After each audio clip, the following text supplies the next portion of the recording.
Happy Wednesday, everybody. Welcome back to another episode here of your go-to Pacers podcast, Setting the Pace. And ladies and gentlemen, the man who is in the building for game one. He is back. He is alive. He is kicking. He made it out of Madison Square Garden alive. He did it. He survived. We don't know how much tickets cost because he won't tell me, but uh, Pricey. he said there's a lot of beans. I told him to spill Yeah. the beans. He said there's a lot of beans. I'm not spilling them. But Don't this want man, he's beans paying on for those Taylor tickets. Swift ticket concerts, or he's buying game one playoff tickets to Madison Square Garden. I mean, this man, money bag Facci over here. Mike, what's up, brother? I wish, but man, I just wanted to roll the dice for one epic memory. I'm still in that search of that next Pacers victory. I'm sorry, everybody. Just so you know, I tried to play it right. I spoke with Alex. I said, I'm going to do things differently this time. I'm not telling anybody. I'm not going to put that out in the atmosphere, but I'd be lying to you if I said with about 2 or 3 minutes left in the game that I wasn't fantasizing about what this video would be that I was going to upload with about nearly 20,000 Knicks fans just all upset and me just cheering saying that the curse is over, but I just didn't have that opportunity. And look, it was great atmosphere, really was, but I got to admit, I'm still licking my wounds and I'm hurt from that loss. Yeah, I mean, I talked about it last night with Derek, and I don't want to rehash what Yeah. I talked about, but I am kind of curious from your perspective, being in the building, the calls that were made. I mean, maybe just going back, listening to some of the takes you've heard today. Like, what were your thoughts on the game? It was tough. Well, one, I want to say it was a hard atmosphere, I think, for Pacer fans to travel. One, we touched on, it was very expensive. It definitely was. Two, it's a Monday night, and there is a big distance between the fan bases. But I got to admit, I was let down. Physically, this is the truth. I counted 12 Pacer fans that I ran into from before the game, during the game, and after the game. If that's all I can count, and that's 12. I mean, it sounds crazy to say there might have been 20, but there was not. There's no way that there was 100 Pacer fans in this arena of about 20,000, fans. So it was a tough showing. I do think that maybe some of the weekend games could be a little bit easier for some road fans to attend. But yeah, I was definitely severely outnumbered. That was really tough. But I think in terms of the officiating, it was a poorly officiated game, and I think that goes for both sides. I mean, let's just put this in perspective. There was 3 successful challenges. If the Neesmith one was able to be challenged, that would have been a fourth. That just shows there was not good officiating.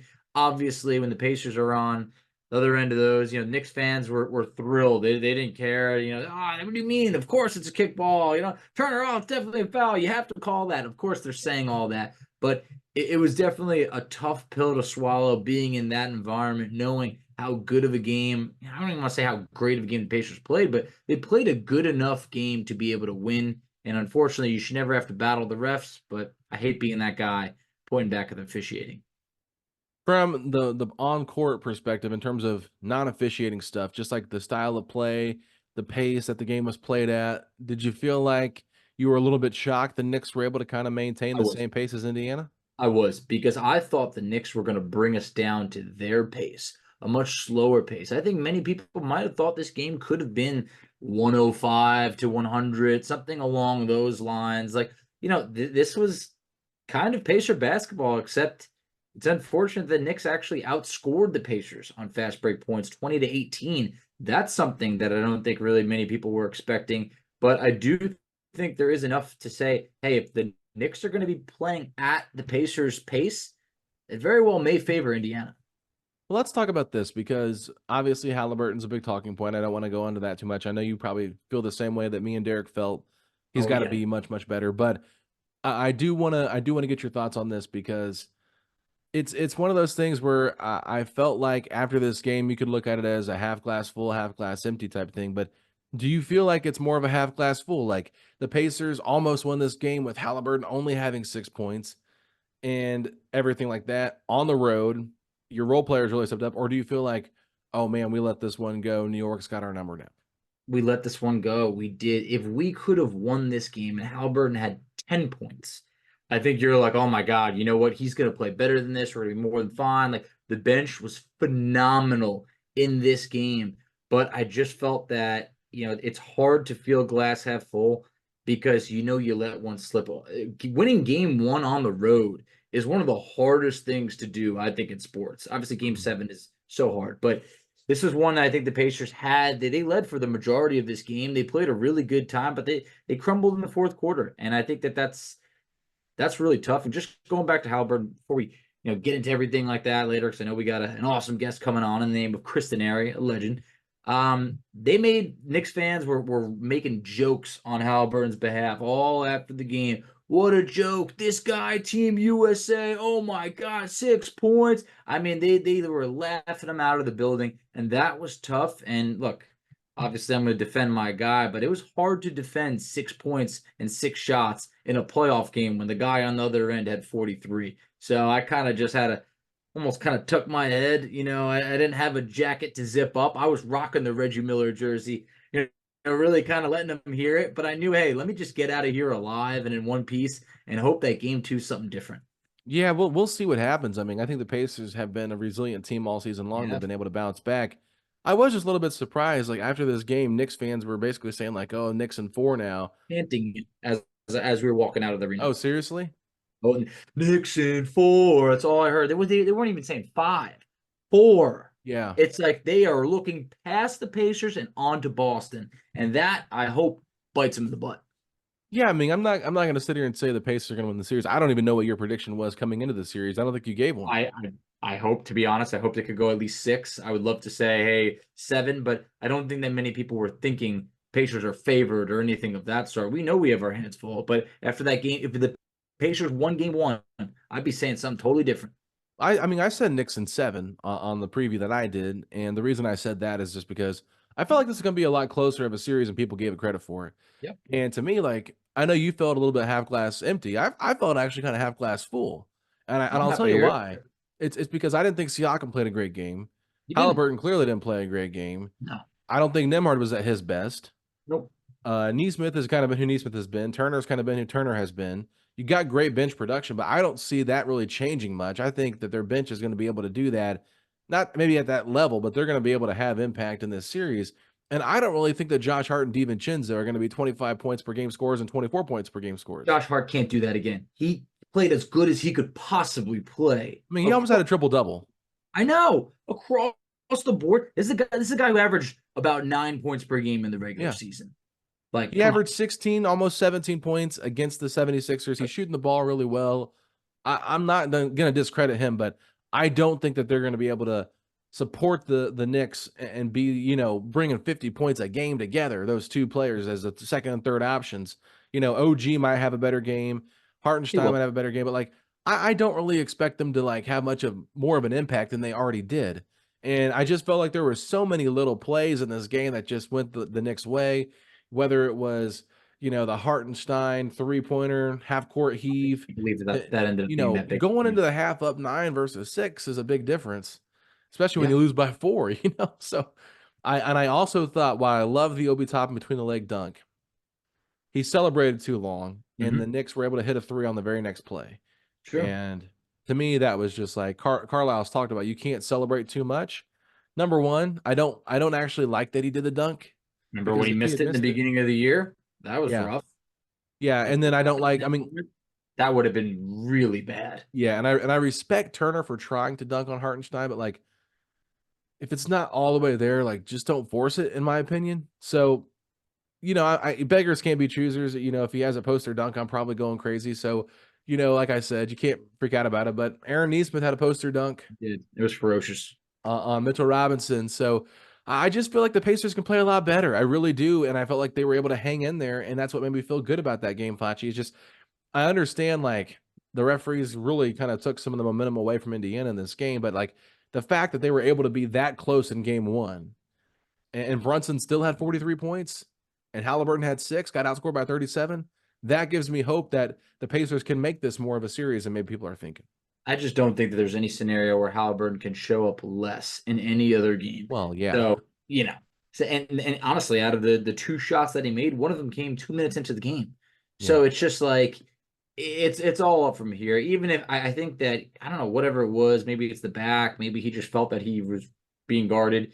You saw Brunson force shots. He was hitting tough shots with defenders in his face, and I think that Halliburton has to at least let it fly Hopefully he can learn from the difference between game 1 and game 2 in that Milwaukee series, where I felt that he was a little bit more aggressive. But it's time to, kind of put up or shut up. This is the second round of the playoffs. This is really where the big boys play. He's got to be able to bring his A game, because as good as Turner was, I just don't feel confident that the Pacers are going to be able to win games if Turner's your leading scorer. Also, in a game where he had 2 rebounds, you Yeah. held the Knicks centers really off the glass for a good chunk of the game. And now that bench that only brought 3 points for the Knicks, it's getting a little bit thinner. Mitchell Robinson has been ruled out for game 2. So there'll be a little bit more Precious Achiuwa, who has played well at times against the Pacers. But that bench for New York, it's just getting thinner and thinner. I think the Pacers have an opportunity in game 2 to really be able to, crank it up, turn on the Jets, turn up that pace, and hope for the best. All right, Facci. Well, Chris Denari is in the waiting room right now, so we're going to go ahead and take a quick break and let you guys know about Unified Healing and the other sponsors of this podcast. All right, everybody, we are back, and joining us now is Chris Denari, the voice of the Pacers television broadcast. And Chris, I have to ask you, was it a Madison Square Garden screw job by the officials, or was it the Facci curse why the Pacers lost game 1 against the New York Knicks? Well, we've been discussing this off air. When I truly heard the numbers from Facci, what his record is going live to a Pacers game, I have to say it's the Facci curse. And I hope Facci right now that if anybody offers you a free ticket for game 2, that you turn it down. I can't argue with you, because look, if it's game 7 and everything's on the line, I don't think I would ever be able to hop back on this podcast or show my face amongst Pacer Nation again. So I'm going to tell everybody right now, I have seen my last Pacer game live this year. That you can count on. I mean, we'll let you come back. Maybe it's Pacers Nets or Pacers Knicks next October or November. Okay. I'm You down can for go that. to that game. But let's absolutely stay away from anything here in May at Madison Square Garden. 16-game losing streak for Facci, dating back to 2019. Facci, the only thing worse than that maybe is the egregious officiating we saw in the game last night. Don't want to be too much of a crybaby here. I've complained a lot about the officials on the last podcast, last segment. So, Chris, I'm just going to ask you, your perspective on the calls that were made, the last 2-minute report that we got today on Tuesday afternoon. What were your thoughts on everything that went down? Well, the last 2-minute report didn't surprise me. I figured that they would stay with the call that the Miles Turner screen was quote unquote illegal, and that's what they did. But the 2 biggest calls that they said they didn't get right were the DiVincenzo screen and then the kick ball. Now, last night after the game, they said that they got that call wrong. The 2-minute report earlier today said we missed the DiVincenzo illegal screen. That should have been Pacers ball. That was a 5-point turnaround, because the Pacers maybe score in transition on a 3-on-1, 4-on-2 break and go up 2. Instead, New York gets to re-inbound the basketball, and they look to double Brunson, and DiVincenzo hits one of his 5 threes. So all of a sudden you're down 3. So to me, that's where the Pacers lost the game right there. We can go to the 1-point game late with Miles Turner, but they would have never been in that situation if they would have gotten the call right inside the final minute. Look, if you're Indiana, are you extremely frustrated with this, officiating and maybe letting a very winnable game slip by? Or do you feel that you didn't play your best game by any means, yet for most of the game you led, and you still have an opportunity to steal home court in game 2, just like you did against Milwaukee? Yeah, I mean, I think that, just following it from afar, and again, I'm not with the team, and it's a little bit hard when you do 90 of the 93 games on television, and then you're watching game 1 of the Eastern Conference semifinals on your couch. It's a little difficult, but I think the Pacers have handled it well. They've said, look, we wish the officials would have gotten these calls right, but there are things that we could do that are better. But at the same point, I thought the Pacers played pretty well. They shot 52% from the field. They made 10 threes, 39%. decent job at the free throw line. Turnovers only 8. Got to do a better job on the glass. They won the boards in the first half, badly beaten in the second half. Second chance points, Knicks had 16. The thing that I was impressed with New York guys is New York had 20 fast break points. Yeah. They won playing Indiana's game. So, but I look at it, yeah, Tyrese Halliburton didn't have a very good game. He had 6 points, 8 assists, only took 6 shots. I think he'll be much improved in game 2. That's what we saw in the Milwaukee series. He had a tough game 1, bounced back in games 2 and on. Your bench was terrific. I mean, the Pacers played well enough to win. And you can't say that about game 1 in Milwaukee, right? They did not play well enough to win and had no chance. But the other night at Madison Square Garden, the Pacers had a chance to win game 1. I think they win game 2. Let's talk about what Jalen Brunson was able to do in this game. It kind of felt like he was having a pretty solid game and then really turned things on in the fourth quarter, dropping 21 points for the Knicks. What can Indiana do differently in game 2 defensively to try to slow him down? Well, I mean, the problem is think about the pass that he made to DiVincenzo.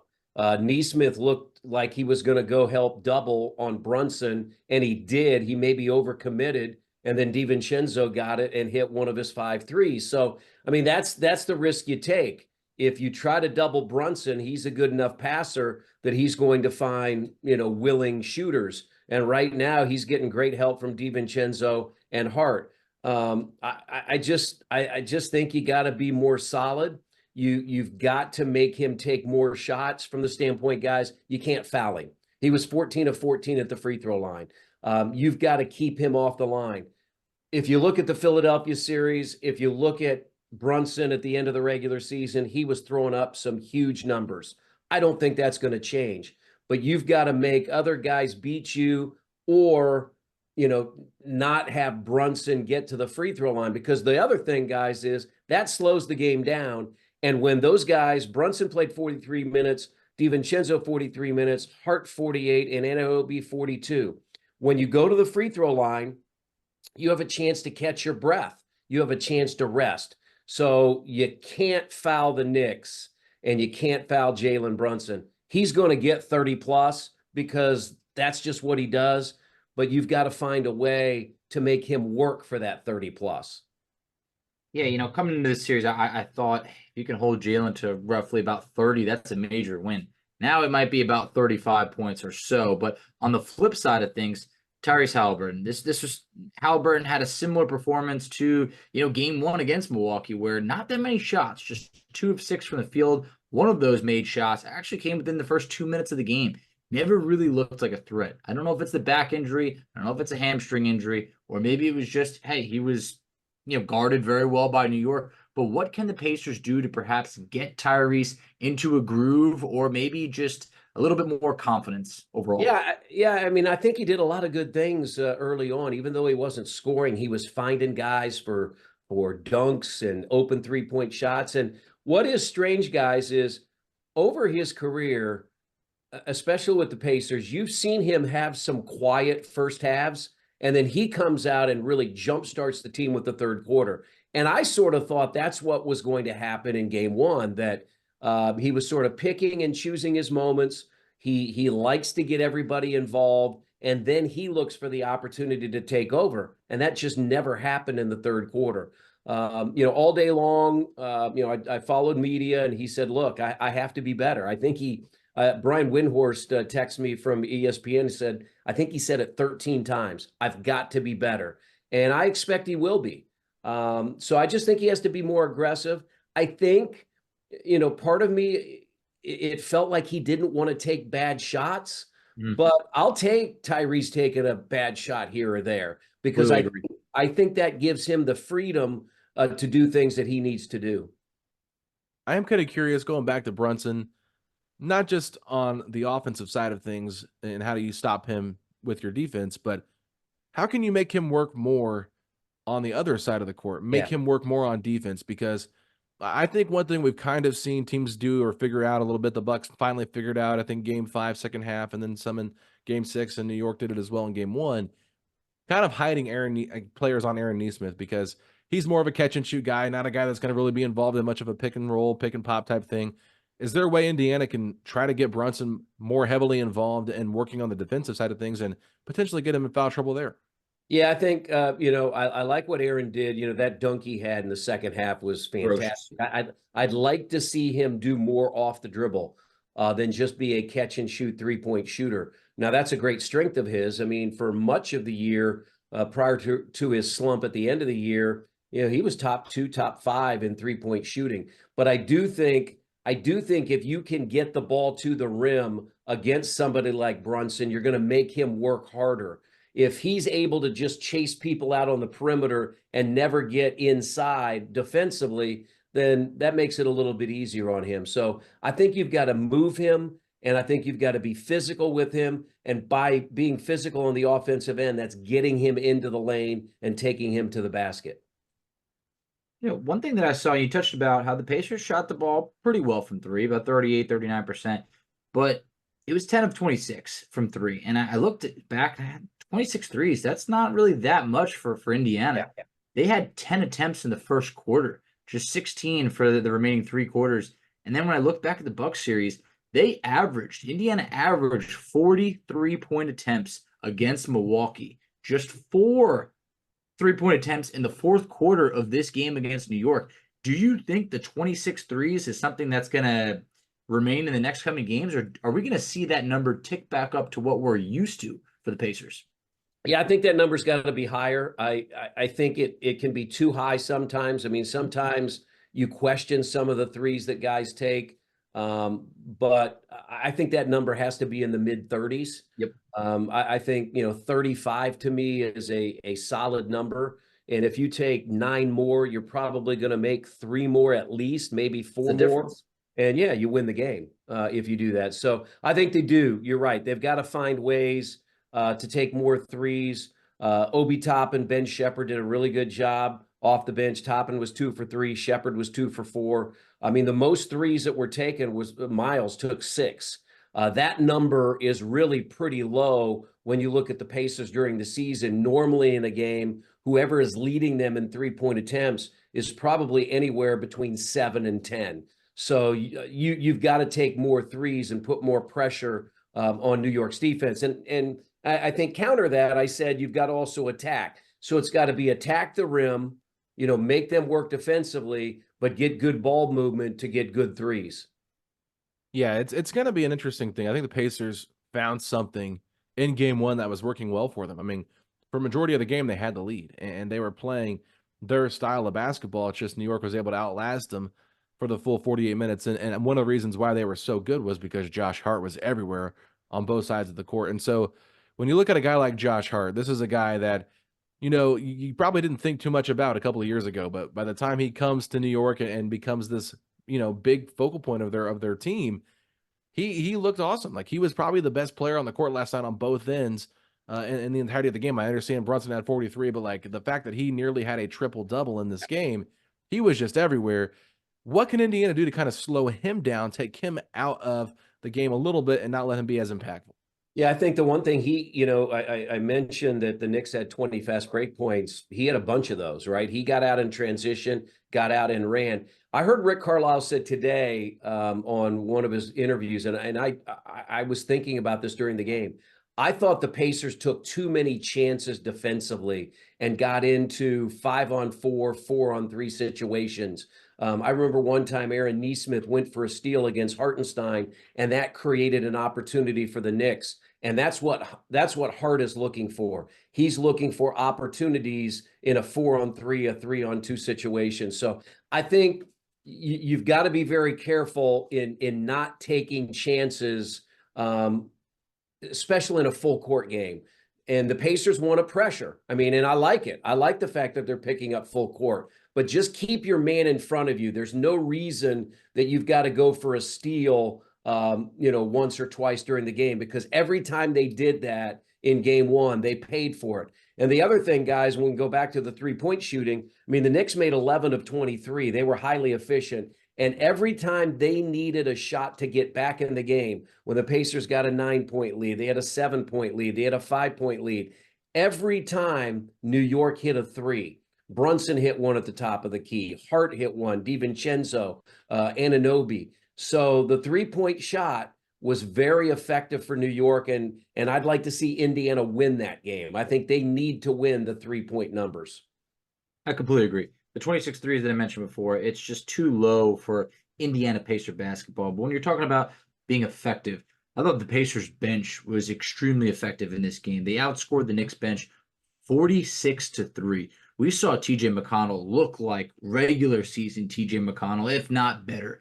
Do you expect this to perhaps continue, maybe not 18 points per game, or do you think that that's going to be some of the biggest adjustments that New York makes in game 2 to try and slow down TJ McConnell? No, I think if you look at the trends at the end of the year, TJ had he had like 16 of 18, 17 of 20. I mean, he was scoring in double figures on a regular basis, and so too was Obi Toppin off the bench. So I don't think it's any surprise that those are the two guys that are leading you in scoring off the bench. I thought Isaiah Jackson, after a little bit of a shaky start, really did a nice job. 8 points, 5 rebounds, 3 blocks in 13 minutes. And Ben Shepherd, who would have thought at the beginning of the year that Ben Shepherd would be giving you the quality minutes that he's given you at the end of the regular season and into the postseason? So no, I don't really think anything changes there. And it probably is not going to change because Tom Thibodeau is not going to use his bench very much. And so the Pacers bench is going to have a huge numbers advantage. The key will be the starters have to do a better job. Quinn and I talk about this all the time. We're not big plus minus guys as far as individual games are concerned. I'm more of a plus minus guy when you look at, 5 games, 10 games, 15 games. But if you look at the plus minus from game 1, all 5 Pacer starters were in the minuses. Neesmith was minus 16, Nembhard minus 13, Tyrese minus 12. All of the bench guys were plus, and then all of the Knicks starters were plus, and all of their bench guys were minus.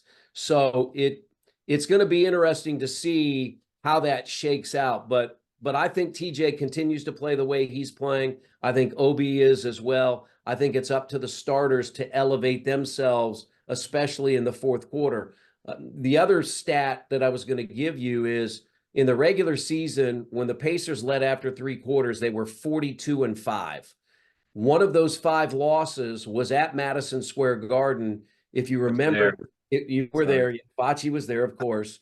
But that was the game that Tyrese was limited due to minutes restriction, so he could not close the game. So normally when the Pacers have a lead going into the fourth quarter, they maintain that lead. But that's now twice against New York that they've given up the lead in the fourth. Yeah, that's not great to hear, obviously, since New York is their opponent. And New York is a very good team and very similar to Indiana. They are relentless. They don't let anything get in their way. And they're one of those teams that they've been in a lot of these big moments where Indiana, they didn't play a lot of games down the stretch. And I think that's a great point to bring up because New York's had a lot of close games. They're very comfortable in those tight moments where Indiana, I think they had one overtime game all season besides the one that went to overtime against Milwaukee. They had the one against Chicago that kind of went kind of crazy. So do you think that maybe just some like late game like experience like that by New York having all those moments of close games and having that go-to score where Indiana, you would like it to be Halliburton, but they just don't really have that go-to scorer. It's been kind of a by committee type thing, or maybe a different person every different night. Do you think that has been maybe a reason why New York might have an edge here in a close game? Yeah, I mean, a little bit, guys, from the standpoint that if you look back at their Philadelphia series, it seemed like every game went down to the final seconds. So that's a 6-game series. Now they play game 1 of this series. So they look at 7 games that they've played that have come down to final possession, that type of thing. For Indiana, it was 1 game in the Milwaukee series. That was game 3. And then last night. I think the Pacers learned a lot in game 1 of this series, just like they learned a lot in game 1 of the Milwaukee series. And I think you make those appropriate adjustments and you look at some of the things that you need to do better, need to rebound better. You don't, I've said this, guys, you don't have to win the glass, but you don't want to get beat by 8. I mean, if it's 37-35 or 38-36, I'm totally fine with that. because if you look at all the other numbers, I mean, they forced 15 turnovers, scored 22 points off those. They did enough things to win the game. And that's the difference between game one of the Milwaukee series and game one of the New York series. In game one of the Milwaukee series, they really had no chance to win that game. In game one of this series, they had plenty of opportunities to win. And when you talk about the rebounding battle, I mean, sometimes it just comes down to, can you get timely rebounds? And I think that earlier in the year, when the Knicks had that comeback against the Pacers, they had over 20 offensive rebounds in that game. And that was a big reason why they won that. In this game, in the fourth quarter, the Knicks had 6 offensive rebounds. They had just 2 offensive rebounds from quarters 1 through 3. So that's a big part of it. But I think if you're the Pacers and you're saying, hey, in game 1, we had the Knicks play up to our speed, does that really make you think that, hey, this is how the series could go? Or do you think this is maybe a little bit of an outlier to say, hey, you know what, moving forward, some of these games could be slower? Or is this, hey, Indiana at home, they get out and they run and they're a totally different team that maybe this pace could continue? Well, I guess part of it, guys, we have to say, are we convinced that the Knicks can shoot 54% again? I'm not. I don't know if I am either. They were 11 of 23 from 3. That's nearly 50%. So I'm not convinced that the season has shown that that's the way that New York can play on a consistent basis. Now, some would say they're doing it against a team that's not one of the top defenses in the NBA. But if you look at the other games during the course of the regular season, I thought the Pacers defense was sufficient enough to win 2 of the 3 against New York. So I guess I would question whether New York can shoot the ball again in game 2 the way they did in game 1. It's going to be interesting for sure. I'm not exactly sure what to expect for game 2, but I expect Indiana to come out and play much harder, and it's going to be cool because Reggie Miller will be in the building. And from someone that's broadcasted for so long, what do you think about Reggie Miller being brought into this play-by-play here to be on the call with Stan Van Gundy and Brian Anderson, and like what that means for the rivalry of New York versus Indiana? I think it's great. I had a great conversation yesterday with Brian Anderson the morning of game 1, and he told me that Reggie was going to be on the call for game 2. He needed to be back for game 2 of the Denver-Minnesota series because TNT has the Western Conference Finals exclusively. So he and Kevin Harlan needed to do that. But I think it's going to be fantastic. I'm sure you'll have a lot of former Knicks in the building. Spike Lee's going to be there. Reggie's got to be neutral because he works for TNT, but his heart's going to be pounding. And in the back of his mind, he is hoping that the blue and gold can knock off the New York Knicks. It's going to be exciting. And I think that when you're not having success in the regular season, you don't make the playoffs, some of these rivalries and, of course, the player movement, they kind of disappear a little bit. How awesome is it that in this year, it feels like the Pacers kind of created a real rivalry with the Bucks, but also may have renewed a rivalry that is very dear to a lot of us in this Pacers-Knicks rivalry of the past? Well, I think to that point, guys, they've revived things in Indianapolis and throughout the country for Pacers fans like you, Facci, who doesn't live here in the Indianapolis area. I mean, I'm out and about, and in the last week or so, I've seen more people wearing Pacers T-shirts, socks, hats, sweatshirts than I've seen in a long, long time. And I think that says a lot about what this team has done. It's not done yet. I mean, they still have the opportunity to win this series and get to the Eastern Conference Finals. But let's be honest, they are ahead of schedule. 2 years ago, they won 25 games. Last year, they won 35. This year, they win 47 and get to the second round. I think when we were all listening to Kevin Pritchard in the fall of 2022, I don't think any of us thought that was possible. And yet here we are. So I do think having that rivalry that was created during the in-season tournament and during the regular season with the Bucks, getting this opportunity to play a team that you played 6 times in the 90s in the playoffs and then had a great series in 2013 with a Game 6 win where Roy Hibbert blocked Carmelo Anthony at the rim. So I think all those things go into, bringing Pacers basketball back. and really so excited about that, and can't wait for game 2.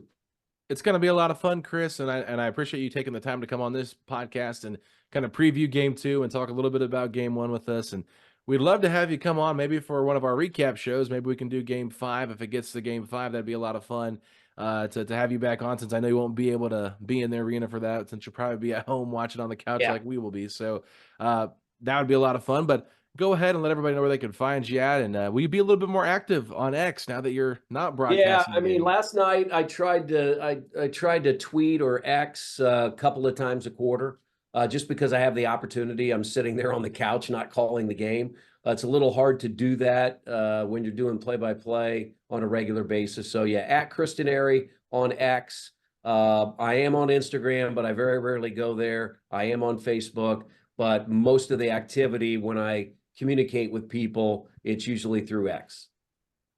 Hey, Chris, we always love having you on. We look forward to the next time. And hey, let's even this series back up. I think the glass half full approach is the approach to take.